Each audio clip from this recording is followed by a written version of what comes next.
welcome back to our podcast. Today we're going to talk about something that's quite pretty common to see on campus, smoking. I'm here with the guest today, Jaskia. Hi Jaskia, how are you doing today? Hi, Nisrina. I'm doing great. Thanks for having me. I'm actually really interested in this topic because it's something we see almost every day but rarely talk about seriously. Exactly, that's why I wanted to discuss this today. So the topic for this episode is let's share some smoking. So be alone on campus or not. Let's debate that's touch on personal freedom, helping and even the image of university itself. Are you ready to dig in? Definitely, let's get into it. Alright, let's get started into this. So smoking the allowed on campus or not? Yes, yeah. Where do you stand on this? Honestly, I think it's a bit more complicated than a simple yes or no. There are arguments on both sides, and I think we need to look at them critically. Fair enough. I'll start with the case for the oven. Why would some people argue some smoking should be permitted on campus? Well, the main argument is about personal freedom. Smoking is a legal activity, so as long as students are adults and it's done in designated areas, some would say it's their right to choose. There's also the practical argument. If you ban it completely, people just smoke in hidden corners or right outside the gate, which can actually be messier and harder to control than having a proper designated smoking area. Hmm, that's an interesting point. But on the other side, what's the argument against allowing smoking on campus? The strongest argument is public health. Secondhand smoke affects people who never choose to smoke. Students walking to class, staff, even visitors, campus are supposed to be healthy, learning environments. So allowing smoking kind of contradicts the missions. There's also the image issue. A university trying to promote health and academic excellence, but with butts around the buildings and a mixed message. Right. And let's go to the next question. What about the actual impact on studying and the academic and environment spatially? That's where I think the advance is pretty clear. First, there's the health impact. Nicotine and smoke exposure can affect concentration and long-term health, which matters for people who are supposed to be focused on study. Second, whereas there's a social pressure aspect. Smoking areas can become spaces where peer pressure pushes non-smokers, especially younger students, to try it. And third, there's a cost factor. Smoking is expensive, and for students who are already managing tight budgets, it can become a real financial burden. So if you had to weigh both sides, where do you personally rank?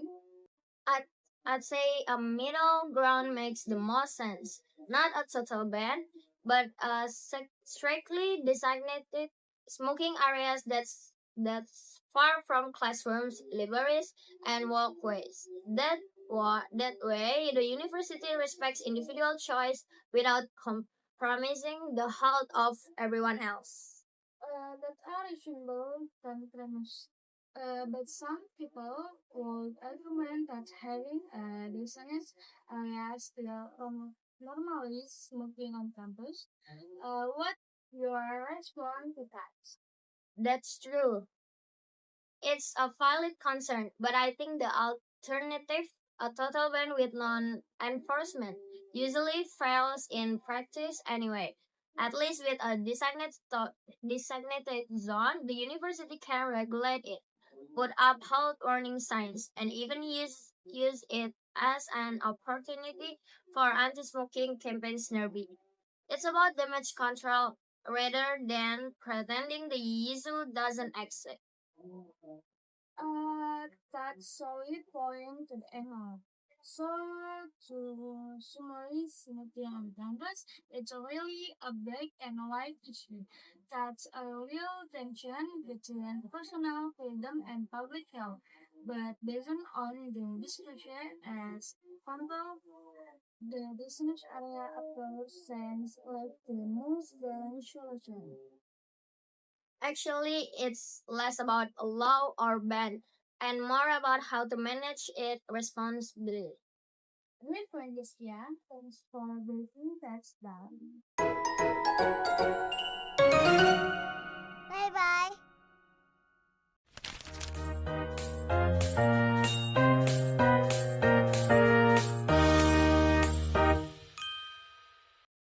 Hello everyone, welcome back to our podcast. I'm Jaskia, and today we're going to talk about the use of artificial intelligence or AI on campus. With me today is my friend Nisrina. Hi Nisrina. Hi, Jaskia. Thanks for inviting me and happy to be here.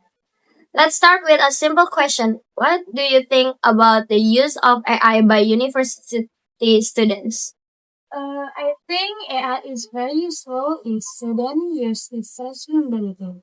It can help use understand difficult topics, improve your reading, and save time when doing research.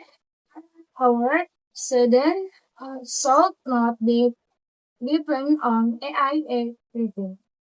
That's interesting. In your opinion, what are the biggest advantages of using AI on campus? Uh, One of the biggest evolution is the AI help student learning faster. For example, if I don't understand a lesson, I can ask AI to explain with a simple way. AI can also help with grammar, brainstorming ideas, and summarizing information. According UNICEF, AI has the potential to support personalized learning and improve student learning experience when used excellent. I agree. But some people say that AI makes students lazy because they copy the answers. What do you think about that? I understand that concern. I think the problem is not the AI itself, but now students use that. The student only copy and the answer without understanding them. Take what learning anything. AI should be used as a learning assistant, not other replacement for your own thinking. That's good point. Do you think universities should allow students to use AI for assignments? Yes, but with rules. Students should still work their own edits and use AI only for support, search, checking grammar, finding information, or organizing ideas. Academic honestly is still very important.